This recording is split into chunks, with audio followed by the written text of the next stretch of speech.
નમસ્કાર. ઓહોહો, આ કાળજાળ ગરમીમાં ઠંડી હવાની એક લહેરખી મળી જાય તો કેવું સારું, ખરું ને? અને એ રાહત આપણને કોણ આપે છે? આપણું સાધારણ દેખાતું એર કૂલર. પણ શું ક્યારેય વિચાર્યું છે કે આ સાવ સીધું-સાદું મશીન વિજ્ઞાનના કયા જાદુઈ સિદ્ધાંત પર ચાલે છે? બસ, આજે આપણે એ જ રહસ્ય ખોલવાના છીએ. આપણે સમજીશું કે કૂલર કામ કેવી રીતે કરે છે, આપણા માટે કયું બેસ્ટ રહેશે, અને હા, સૌથી અગત્યનું, એને સેફટી સાથે વાપરવું કેવી રીતે. તો ચાલો શરૂ કરીએ. તો આજે આપણે આખી વાતને સ્ટેપ બાય સ્ટેપ સમજીશું. સૌથી પહેલાં આપણે જોઈશું કે આ ઠંડકનો જાદુ છે શું. પછી આપણા માટે કયું કૂલર એકદમ પરફેક્ટ છે એની વાત કરીશું. એ પછી આપણે કૂલરને ખોલીને અંદર જોઈશું કે એમાં શું શું હોય છે. અને પછી સમજીશું કે ઠંડી હવા બને છે કેવી રીતે. અને હા, બિલ કેવી રીતે બચાવવું અને સેફટીનું ધ્યાન કેવી રીતે રાખવું એ પણ જોઈશું. ચાલો તો ફટાફટ આગળ વધીએ. તો ચાલો સૌથી પહેલા મુદ્દા પર આવીએ. આ કૂલરના જાદુ પાછળનું સાયન્સ છે શું? જાણીને નવાઈ લાગશે કે આની પાછળનું વિજ્ઞાન કેટલું સરળ પણ કેટલું પાવરફુલ છે. પણ સવાલ એ છે કે ખાલી પાણીનું વરાળમાં રૂપાંતર થવાથી આટલી બધી ગરમી ગાયબ કઈ રીતે થઈ જાય છે? આ જ સવાલના જવાબમાં કૂલરનું આખું રહસ્ય છુપાયેલું છે. આને છે ને સાયન્સની ભાષામાં ઇવેપોરેટિવ કૂલિંગ કહેવાય. પણ ચાલો આપણે સાદી ભાષામાં સમજીએ. આપણને જ્યારે પરસેવો થાય અને પછી પવન આવે તો ઠંડક લાગે છે ને, બસ એ જ ફંડા અહીં કામ કરે છે. જેમ પરસેવો આપણા શરીરની ગરમી લઈને ઉડી જાય, એમ કૂલરનું પાણી હવામાંથી ગરમી ખેંચી લે છે. અને પરિણામ આપણને મળે છે એકદમ ઠંડી તાજી હવા. સિમ્પલ પણ સુપર્બ ટેકનિક નહીં? ચાલો, સાયન્સ તો સમજાઈ ગયું. હવે આવીએ પ્રેક્ટિકલ વાત પર. બજારમાં તો જાત-જાતના કૂલર મળે છે, પણ એમાંથી આપણા ઘર કે ઓફિસ માટે હીરો કયું સાબિત થશે? ચાલો એ જાણીએ. જો માર્કેટમાં મુખ્યત્વે આ 5 ટાઈપના કૂલર જોવા મળે છે. જો કોઈ એકલા રહેતું હોય કે પછી સ્ટુડન્ટ હોય તો એમના માટે છે પર્સનલ કૂલર. નાના બેડરૂમ કે લિવિંગ રૂમ માટે રૂમ કૂલર બરાબર છે. પણ જો ઘરમાં મોટો હોલ હોય ને તો પછી ડેઝર્ટ કૂલર જ જોઈએ. એના જેવું કોઈ નહીં. ફ્લેટ કે ઓફિસ જેવી જગ્યા માટે સ્લિમ અને સ્ટાઇલિશ ટાવર કૂલર બેસ્ટ છે. અને જેને ઘરમાં જગ્યા બચાવવી હોય એમના માટે છે વિન્ડો કૂલર, જે સીધું બારીમાં જ લાગી જાય. આ ટેબલ પર એક નજર નાખો એટલે બધું કન્ફ્યુઝન દૂર થઈ જશે. પર્સનલ કૂલર નાની જગ્યા માટે એકદમ પોર્ટેબલ.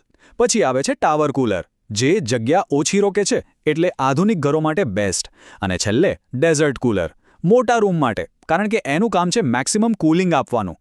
એકદમ ક્લિયર, બરાબર ને? ઓકે, તો હવે થોડી વાર માટે એન્જિનિયર બની જઈએ. ચાલો કૂલરને અંદરથી જોઈએ.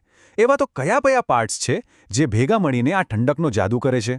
આ સમજી લેશો ને તો પછી નાની મોટી તકલીફમાં પોતે જ એના ડૉક્ટર બની જવાશે. કૂલરની અંદર છે ને એક આખી ટીમ કામ કરે છે. સૌથી મેઇન પ્લેયર છે પંખો અથવા બ્લોઅર, જે હવા ફેંકવાનું કામ કરે છે. એને પાવર કોણ આપે? Electric motor. પણ અસલી જાદુગર તો છે કૂલિંગ પેડ્સ. આ જ ગરમ હવાને ઠંડી કરે છે. પાણીનો બધો સ્ટોક પાણીની ટાંકીમાં હોય છે, અને એ પાણીને પેડ સુધી પહોંચાડવાનું કામ કરે છે નાનકડો વોટર પંપ. આ બધાને કંટ્રોલ કોણ કરે? કંટ્રોલ પેનલ, જ્યાંથી આપણે સ્પીડ વગેરે સેટ કરીએ છીએ. અને આ બધા પાર્ટ્સ જે ઘરમાં રહે છે એ છે કૂલરની બોડી. સારું, તો બધા પાર્ટ્સ એટલે કે આપણા બધા ખેલાડીઓ પોતપોતાની પોઝિશન પર તૈયાર છે. હવે જોઈએ કે આખી ટીમ ભેગી મળીને ગરમ હવાને ઠંડી હવામાં કેવી રીતે ફેરવે છે. આ પ્રોસેસ ખરેખર સમજવા જેવી છે. પ્રોસેસ એકદમ સિમ્પલ છે. સ્ટેપ 1, પંપ ચાલુ થાય છે અને ટાંકીમાંથી પાણી ખેંચીને કૂલિંગ પેડ્સને ભીના કરી દે છે. સ્ટેપ 2, પાછળથી પંખો બહારની ગરમ હવાને અંદર ખેંચે છે. સ્ટેપ 3, આ ગરમ હવા પેલા ભીના પેડ્સમાંથી પસાર થાય છે અને અહીં જ થાય છે અસલી જાદુ. સ્ટેપ 4, પાણી વરાળ બને છે અને હવામાંથી ગરમી શોષી લે છે. અને છેલ્લું સ્ટેપ, પંખો આ નવી ઠંડીગાર હવાને સીધી રૂમમાં ફેંકે છે. બસ આ સાયકલ ચાલતી રહે છે અને ઠંડક મળતી રહે. જો આખી પ્રોસેસને એક લાઇનમાં યાદ રાખવી હોય તો બસ આટલું જ. ગરમ હવા અંદર આવે છે, ભીના પેડમાંથી પસાર થાય છે, બાષ્પીભવન થાય છે, અને પરિણામ ઠંડી હવા સીધી આપણા રૂમમાં. આખી વાતનો નિચોડ આ જ છે. કૂલર કેવી રીતે કામ કરે છે એ તો આપણે સમજી ગયા. પણ શું કોઈને ખબર છે કે કૂલર ઠંડક તો આપે જ છે, પણ સાથે સાથે આપણા પૈસા પણ બચાવે છે? હા, ચાલો જોઈએ કે સ્માર્ટ રીતે કૂલર વાપરીને વીજળીનું બિલ કેવી રીતે ઓછું કરી શકાય. આ નંબર જુઓ, 200 વોટ. અને આ કોઈ નાના મોટા કૂલરની વાત નથી, એક મોટા ડેઝર્ટ કૂલરની વાત છે. એક એસીની સરખામણીમાં તો આ કંઈ જ નથી. અને આ જ તો કૂલરની સૌથી મોટી સુપર પાવર છે. અને હવે આ સરખામણી જુઓ, અહીંથી આખી ગેમ સમજાઈ જશે. એક એસી 1 કલાકમાં લગભગ 1.5 થી 2 યુનિટ વાપરે છે અને એની સામે આપણું કૂલર માંડ 0.15 થી 0.25 યુનિટ. મતલબ કે સીધી 80 થી 90% બચત. આટલા પૈસા બચે તો મસ્ત આઈસ્ક્રીમ પાર્ટી થઈ જાય નહીં?